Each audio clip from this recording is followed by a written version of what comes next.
তো তিনি রব বৃষ্টি দিচ্ছেন সারা বাংলাদেশে বৃষ্টি, শুধু ব্রাহ্মণবাড়িয়া আশিগঞ্জ এখানে না, সারা বাংলাদেশে আজকে বৃষ্টি হচ্ছে।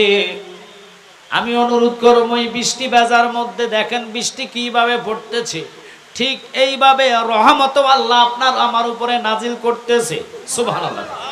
কারণ মদিনাওয়ালার ঘোষণা, যেখানে কোরআন এবং হাদিস আজমা কিয়াসের আলোচনা হয় ওই জায়গাটা হলো দুনিয়াতে জান্নাতের বাগান।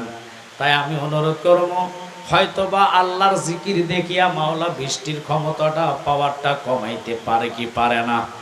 তাই অনুরোধ করব, যারা যার মুর্শিদের দিকে কলম মতওয়াজ্জ করে 5টা মিনিট আল্লাহর জিকির আদায় করো। কঠোর বৃষ্টির মধ্যে মাওলা এত সুন্দর উরুসের জান্নাতের ময়দানে আপনাকে আমাকে বসাইলো, কিন্তু নিয়ত করলেন উরুসে আসবেন, ওয়াজ শুনবেন, আলোচনা